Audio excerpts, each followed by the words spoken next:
my friend from Terrific Fun Comics. Today we have a very special Terrific Fun Comics video with Ken Brown, owner and manager of Round Comics, one of the prime comics book store in Phoenix, Arizona. Go, Nacho! Hi. Are you an Arizona native, Ken? I am an Arizona native, Nacho. Where you were born? I was born in Tempe. Tempe? Oh, Yes. really close Yes, from here. home of the Sun Devils, Arizona State University. Yeah. Um, I studied in Tucson, so I'm a rival because I'm a Wildcat. nice. You're a Sun Devil. Yes. Legendary than Phoenix We're all is... Arizona University graduates, right? Sure. Yes, dude. Legendary than Phoenix is bigger than Tucson because Phoenix chose the jail upon the university Yes. and grew larger when the statue came to be. But Phoenix is a vibrant city. What is your experience in this city? Oh man, Phoenix is a great city. I said too, I was born and raised out here. Once again, born in Tempe, but relocated into like Phoenix area and then back into like the East Valley again. I graduated from Coronado High School. I don't know if you're familiar with the movie Bill and Ted's Excellent Adventure. Yeah, San Dimas High School is actually Coronado High School. And so it was kind of fun graduating from the school where you're walking around the campus and you're going and sitting inside the theater where they did their last scene with, you know, Bill and Ted's Excellent Adventure. So that was quite a fun experience of being and growing up in Arizona. So you saw John Wick from... Yes, when he was still Ted. What is that? Yes, Exactly. It's a fun story too, like that. I went to two different high schools. I went to Arcadia High School my freshman and sophomore year, and Coronado High School my junior and senior year. When I was much thinner, you know, unfortunately, I put on a few pounds over the years. But I used to run track and cross country, and at Arcadia it was a great school. But when it came to meets, I was doing well in practice, but then when it came to meets, it wasn't very competitive enough for me. So I needed to get more competitive, and where I said to you, we're very East Valley rooted people. My dad was a counselor at Saguaro High School, and I'm not sure if you're familiar with Saguaro High School, but that's over in the East Valley too as well. And since he worked in the district, I was allowed to transfer schools with ease. And so I transferred from Arcadia to Coronado because Coronado was one of the schools that beat us on a regular basis. Wow. And so I transferred to Coronado, and as I got there my junior year, I found out that's where Bill and Ted's Excellent Adventure was filmed. And it was ironic because my sophomore year at Arcadia, I took theater classes. And in my theater class, one of the students was named Fraser Bain. And Fraser Bain was the kid that played Ted's little brother inside Bill and Ted's Excellent Adventure. And he took Napoleon bowling, and it was just kind of a fun experience being in a theater class. Like, he was a freshman, I was a sophomore at the time, and amazing actor. But he mentioned to me like that, hey dude, it's like that. I go, why don't you do more movies? And he goes, I'm just doing this because my parents want me to. And so if you ever wonder what happened to Fraser Bain, great guy. As I said too, I don't know if you guys see this out here, Fraser. It's like that. I hope I'm not embellishing in any way whatsoever, but it was an honor to be able to be in that class with you and be in the movie with, be in a theater class with someone that was in a movie with Keanu Reeves. So pretty cool stuff. Imagine. Wow. But I know Keanu that's Reeves kind of... before Johnny Utah and before John Wick. So if you ask my experience in Arizona, there's been some fun moments being an Arizona native. I can tell you one other story if you want. Yeah, sure, Okay. go ahead. When I was at ASU, a Sun Devil, back in 1995, 96, I think it was 95, there was a casting call for Sun Devil Stadium. And so my buddy said, hey dude, check this out. Did you see this? Like, no, what is it? They're filming a movie at Sun Devil Stadium. And I go, do you want to go? And I go, yeah, dude, let's go check it out. So me and my buddy Jeff, we went to the casting call at Sun Devil Stadium, and we're sitting in the crowd as they're filming, and it's a Cardinals game they're filming. And they're doing the scene where the Cardinals quarterback's throwing a touchdown pass to the receiver in the end zone, and the receiver had a hard time getting up. And I don't know if you remember what movie I'm talking about, but after the set was shot, all they asked us to do was like just cheer real loud, because like it's a football game. And so we're just out in the audience cheering as loud as we can, and it's like as soon as this our actor falls down, just go silent. And so we're all, cheering in the crowd. The touchdown happens. The crowd's like super loud. And then all of a sudden, like there was a guy that said like, showing like the action just to freeze and be quiet. Yeah. And it was the receiver getting up after looking like he might have a concussion. And then the crowd starts cheering again. And so, okay, cut, you guys, that's a wrap. After that's done, they said, we have a special guest for you guys to see today. We thank you all for coming down and being part of this. And now we'll give you a little bit more information about what's going on here. And then out came Tom Cruise. And Tom Cruise came out. Show me the money. Yeah, and he goes, you were just part of the filming of a movie coming out called Jerry Maguire. I'm a sports agent, and that is my client there that was in the end zone that got a concussion. I thank you guys all for coming down. Look for it in theaters coming out when it's all done with editing, and we thank you for your support. And I'm going, oh my gosh, dude. So I was in a movie with Tom Cruise. Even though like that, it was, I said to you, it's a fun story. I could go into more other things about it too as well sometime, but being an Arizona native and growing up here, those experiences would have not happened. No. And I said to you, I'm sure if you're in California, New York City, you're seeing all kinds of cool things too as well. But Phoenix is a great, fun community to see a lot of different things. And as I said too, like it's not only just the fact of the movies that you got to be part of, the Sun Devil experience, got to be part of the Jake Plummer ASU Sun Devil Rose Bowl year when they unfortunately lost to the Ohio State Buckeyes. But I think everybody, Buckeye fan nation, I understand you guys win championships, but please don't do it to ASU anymore. I appreciate that. Well, you have a great basketball team also. Yes, dude. As I said too, it's like ASU. We got Bobby Hurley as our head coach, and as I said too, it's like that.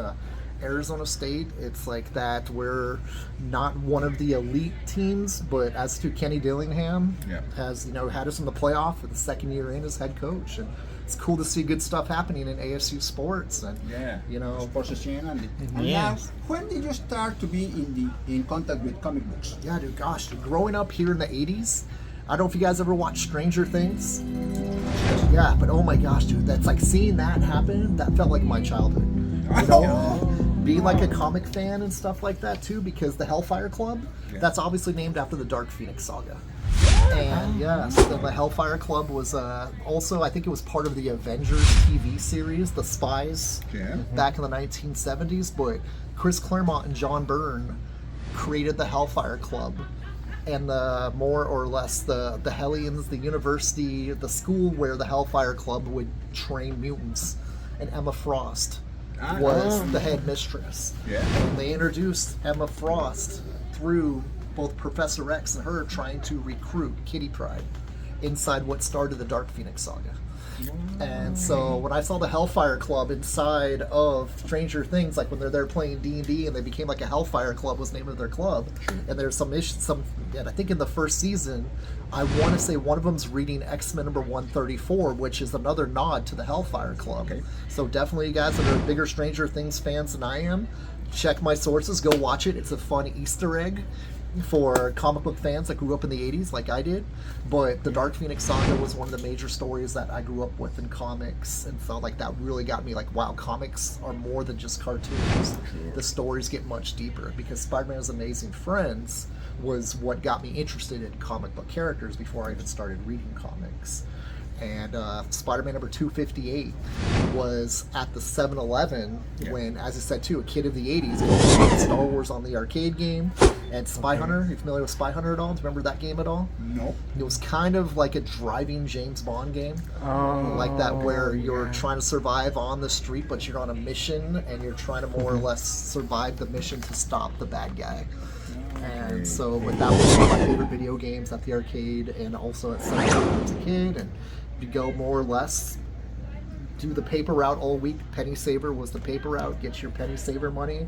Go to 7-Eleven or to the mall, to the arcade, or go at 7-Eleven, get your Slurpee, and pick up Mad magazines and a magazine called Cartoons. And I'm not sure if you're familiar with Cartoons, but it's a magazine where they give cars the more or less personalities and stories, and they also give the people that drive the cars as the major part of the story. And so I used to want to be a car designer as a kid, and so that kind of gated way myself into comic books because I saw the Spider-Man comic 258 where it had Spider-Man being pulled, or Peter Parker being pulled between two costumes. And I was going, what is this? I flipped open and you saw the black and white suit for the first time, and I was hooked. And I said that wasn't in the cartoon, and the only way I could get it was in comic books. So sorry to make a short question into a long answer. That's why you are very tight with comic books. Yes. Yes. And when did you start your business? Is the first one? Has been another? This is the first one, 2005. I did at first do a website called the downtowncomicbox.com. And it was a website where I've loved collecting comics since I was 9 years old. So 1984 is when I started. And just kind of, as I said too, continued ever since then. And when I was out of college, I was working in Channel 15 selling airtime. And for a hobby thing, I started talking to my research director who helped us with more or less putting together packages for advertisers. He taught me some PowerPoint tips. And I said, oh wow, then I started learning some like internet design. And so I talked with an internet designer about helping me build a website where I could teach people about collecting comics. And more or less like what I experienced at Comic Cons, just different types of things about what's popular in comics and how to get started collecting comics, and just more or less teaching people how much I loved comics. Wow. And also talking about market research of like, hey, if you're looking as an investor, these are some things that are kind of interesting I'm noticing. So I do charts for people on there, just kind of show like that comics are not only just fun to read, there's something of a collectability to them too as well. Yes. And I started getting emails from different journalists around the country, and after I got a couple of different emails and I saw the articles, the last article that I was in made me decide like I think I need to open my own store. Was I was interviewed in an article that had Metropolis Comics out of New York City, and then also something called Comic Link, which is kind of what I consider the New York Stock Exchange of comic collecting. Wow. And I'm kind of going, wow, that's pretty cool. Like those are, I'm one of the 3 people they seeked out. Maybe I should pursue this more seriously. And I decided to pursue it as a career rather than just as a hobby. And So I said to you, this is the 20th anniversary of it is. We opened in 2005, which blows my mind that it's already Yeah. been 20 years. 20 years. Yes, Wow. yeah, we even made hats, which we usually don't Ah, do. 20 years. Yeah, and there's actually a Yeah. t-shirt we have too as well, but we usually don't try to be, do you know what I mean? As like, how would you say it, celebratory of what we do, but since it's 20 years now, we're trying to do a little bit more branding of the fact of like, hey, we're part of a culture now, not just a retailer. So we've seen in this store a closeness with customers. You treat them, you treat us Thank you. as stakeholders, not just as buyers. Do you agree with that? Yeah, I think it's a culture. You know, as I said too, it's a community. Like everybody offers products, but you like to go back to the place where you feel welcome. Like Cheers. 100%. No, Like you're- Martin Cheers. Yes, you were a step ahead of me there. It's like that. When I first opened the store, like I had 2 more or less business models that I felt like really made an impact on me of the fact of this is what I would like to integrate outside of comics into comics. Do you know what I mean? Like, yeah, there should always be customer service. Do you know what I mean? But Cheers was a show that me and my father would watch every day after the news. I said, hey, it's like that. I would be done with my homework by the time the news was done because I knew he'd watch Cheers with me. Okay. And so it was like that, man, Sam Malone, just everybody has their, how would you say it? Their vices. And like, you know, Sam Malone was a recovering alcoholic. Sure. But yet he more or less opened a place where he was welcoming to everybody, but then was also supportive of everybody. Okay. And that's something too as well. So I guess you could say I'm a little bit of a comic-holic. Yeah, sure. I love comics, and luckily there's not any as bad adverse side effects of, you know, being, I guess what you would say, someone that really loves comics a lot, compared, like, you know, alcoholism is something completely different. Yeah, sure. Do you know what I mean? But it was just that community aspect was so important. Like, you wanted to go where everybody knew your name, Exactly. and you were always accepted. You know, whether it was Cliff Yeah. Clavin, the mailman, or Norm, who just needed some time away from his wife, just to Sure. kind of have an opportunity to be part of something where he was accepted. And yes, and the other one was Starbucks. I mean, Starbucks really blew my mind because when I was working at another place during the holiday season, it was more or less what they call doorbuster deals. And I used to work at Macy's selling shoes for a while. So during that type of the holiday season, you would sometimes be there at 6, 7 in the morning. And so I got made aware of Starbucks during that time in my life. But in the mall, there's over like 100 stores. It was over like in Scottsdale Fashion Square for a while. And there's 100 stores that serve one Starbucks. And there was always people from different stores inside that Starbucks every day. And yet they started recognizing me after a week or two. Wow. And they would have my drink ready for me Wow. by the time I got to the register. And I go, that to me is going above and beyond, because you're a chain and you're still making every person feel important. And so that is something else. It goes whether I'm a small, location like a tavern in Boston, or you're a chain where you have over 1,000 locations. There's a culture that can be established no matter how big you get. And so those were two very important, Role models. yes, foundations for Wow. not just the love of comics, but being great at taking care of your community. Excellent. We believe that manga has grown in importance and sales with respect to comic books. What do you think? Manga is growing? Yeah, I think manga's always been a great influence in the comic book community when I grew up.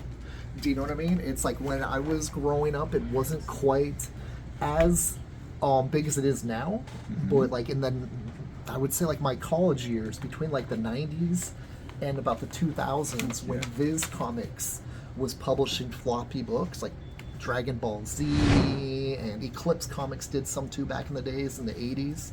Pokemon, let's see, Aria 88, let's see, the Big O. There was comic books that were made in floppy forms. Yes. And they obviously blew up more inside of the pocketbook format, more than the original comic book format. And like as a kids, Speed Racer, I consider that a manga and an anime. Same with Voltron and Robotech. Those were like what I call like the early foundation builders for building what we see today. But in today's culture, I think it's a great, gosh, how would you say it, medium between like introducing people to comic books, or vice versa, manga people, comic books introducing people to manga. Sure. And it's a they're really good interlinked. hand in hand. Yes. And I said too, it's cool seeing like that Marvel and DC adapt to the format. And like that, I don't know if you've seen that Compact Comics, DC's Compact Comics. They're doing $9.99 editions now of their most famous storylines over history. And so that's something that fits in your library with your manga books super easy too as well. So I think that's a genius way to get more stuff on the bookshelves of people that didn't really see the fit quite as much. And so I think that's a great way to cross over. New readers. Yes, 100%. And then the more accessible you make things for people, the easier it's going to be to grow the audience. Excellent. It's difficult to satisfy the expectation of different fandoms, Marvelites versus DC's, or they are linked, or there's a kind of war. Yeah, well, no, I said too, it's kind of like that people, I kind of compare it to Coke and Pepsi, or Ford and GM. Yes. It's like neither of them are bad, but certain people become, how would you say it, allegiant to either one. It's like, oh, I love Mustangs. Oh, but I love Camaros. Yeah. But you can kind of both agree they're both good cars. Do you know what I mean? Yeah. It's like you can't tell someone that likes Mustangs that Camaros are horrible. Like, why? It's like they're the same platform. Do you know what I mean? They're the same class. Yeah. Do you know what I mean? It's like that. Okay, it's like Superman and Sentry. It's like, yeah, you may prefer Superman over Sentry because Superman's been there since 1938. But if you want a character like Superman inside of the Marvel Comics, you may check out Sentry. Totally different background because Clark Kent is more of a reporter Boy Scout. And the Sentry, after you saw the Thunderbolts movie, he was a struggling drug addict. But the power of the characters are very similar to each other. Yes. And so it's like the same thing too. Like Spider-Man and Blue Beetle are supposed to be the counterparts, when it comes to like, you know, the Pepsi Coke aspect of Sure. it. But, you know, your Spider-Man fans there's a different personality to it. You know, the sound of a Ford Mustang sounds different than the engine of a Chevy Camaro. Boy, you can see the similarities to it too. Same with Pepsi and Coca-Cola. It's like that you have your Coca-Cola soda. They're both colas, but Pepsi's definitely got a little more of a sweeter bite to it than Coca-Cola does to it. So, same thing with DC and Marvel. I say like that. It's just personal taste, and it's like that. If you like the stories of one company, then do you know what I mean? There's some people like both. You know, it's like that. So Dr. Pepper is what I like to call. And what can you tell us about importance of collectibles? Are oriented to older or younger or people, or there are no age for It's collectibles? growing a lot lately. When it comes to the age, people thought like comic book readers were starting to age out a little bit. Like there's not new comic book readers coming up. I think there's been always that transition. Do you know what I mean? Like that when before my age, there was like the 1960s Spider-Man cartoon and Fantastic Four cartoon, Yes. and then the 1970s there was, you know, like the Spider-Man TV series. Then the 1980s, you got Spider-Man and then Spider-Man's Amazing Friends, and then in 1990s, you got the Spider-Man the animated series. And each one's a little bit different. You know, Yes. then in 2000s, you got like the Ultimate Spider-Man, and you know, and little things like that to bring in new readers. And I think they do a really good job with keeping the original story intact, but then finding ways to bring in new readers that are aimed towards their interest in the audience interest. Yes. And so I see that with Batman, I see it with Superman, you see it with the X-Men now as well. And it's just it's a great way to pull in new generations of readers. And so we're seeing the next generation come up, I guess, too, as well, with the cinematic movies, and then now obviously too with the Miles Morales Spider-Man Into the Spider-Verse was a great way to pull in new readers of the next generation too. And to the next level, the people of the teenage and college years, oh my gosh, dude, I have not seen such an insurgence of new readers interested in Invincible. And the Invincible cartoon on Amazon Prime Yes. is fire right now. I have so many new readers that are coming in just to ask about Invincible comics. Are women reading more comics books now than in the 90s, or no, it has been the same? I think the 90s was an extremely large boom. I think with the 1990s, you had like a rare mix of creators that were all good at the same time coming along. Like Todd McFarlane, Eric Larson, yes, Mark Silvestri, Rob Liefeld. I just said the Image founders, Jim Lee, even Jim Valentino. Do you know what I mean? There was a ton of great talent that Marvel mined all within like a 5-year period.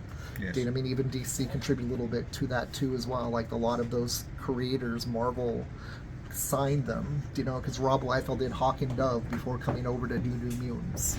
You know, Todd McFarlane did Infinity Incorporated before being signed on to do the Hulk.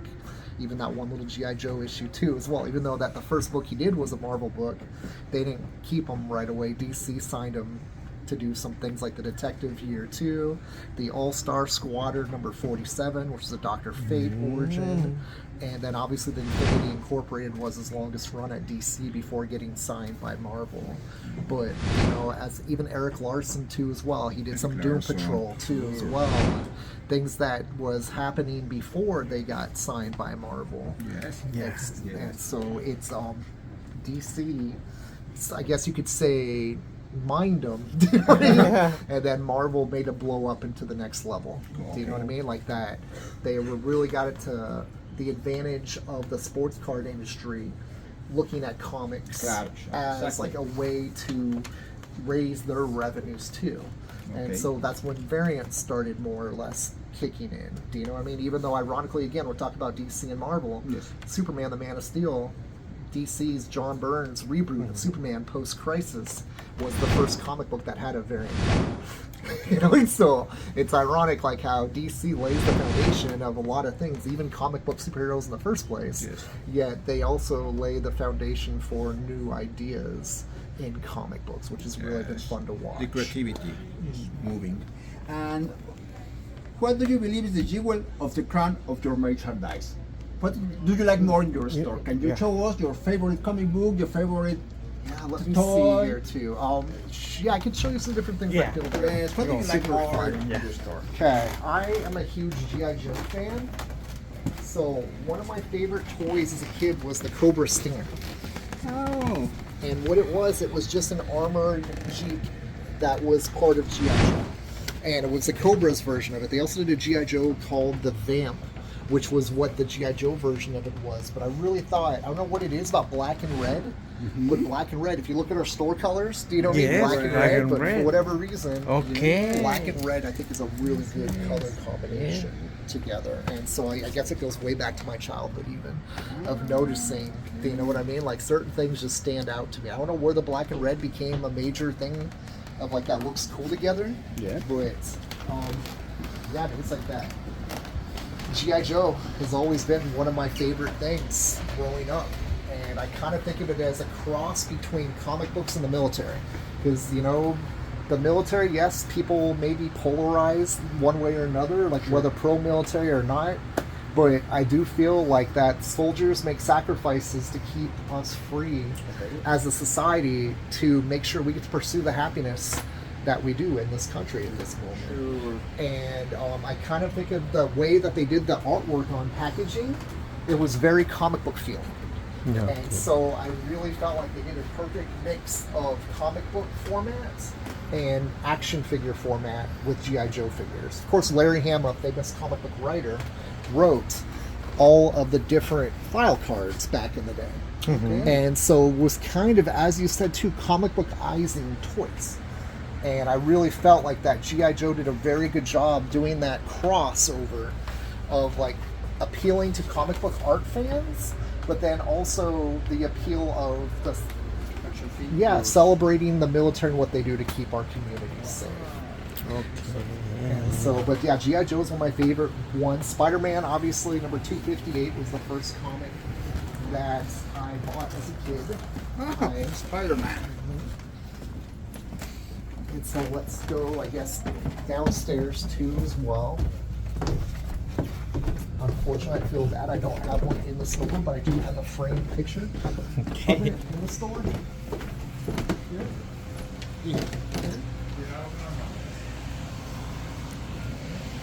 They're open on Fridays from 11 o'clock till 6 o'clock. If you're ready, I can look at this side.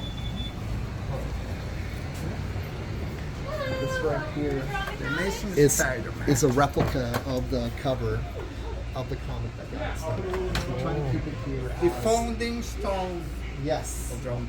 Yeah, that's where I call the first pebble in the water. Here? Yeah, and then the ripples happen. Yeah. Exactly. The butterfly effect. The what? Butterfly effect. Yes. Yes, it's like Little. little by little. Yeah. Just little something. And can do you think that in this world, when there's so many offers, young people is still attracted to comic books? They have video games, they have movies, they have the TikToks.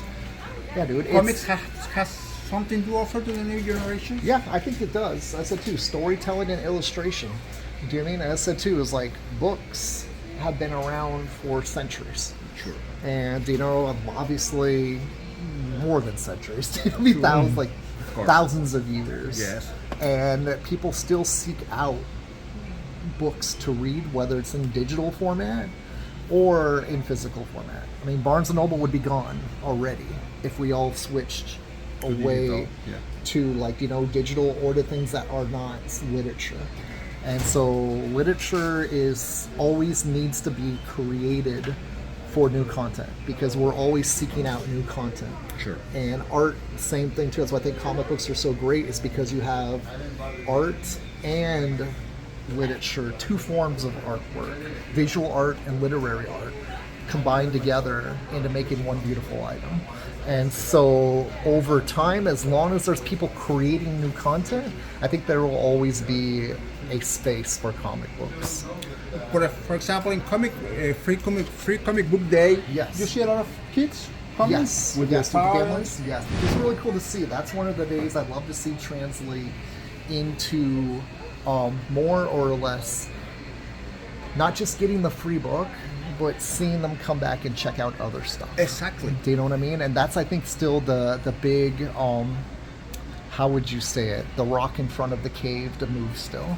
Do you know what I mean? It's like that. They see a peak.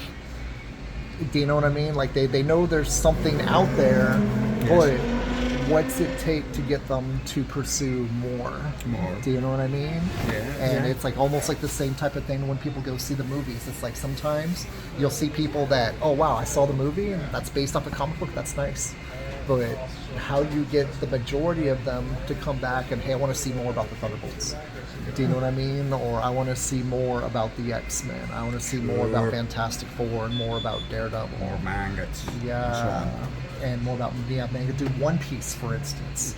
Dude, that's a brilliant TV series. And that's like I would call the Invincible of, you know, of manga. I mean, people, like, there's two things that had a huge impact in the past year or two. It was like One Piece and then Invincible.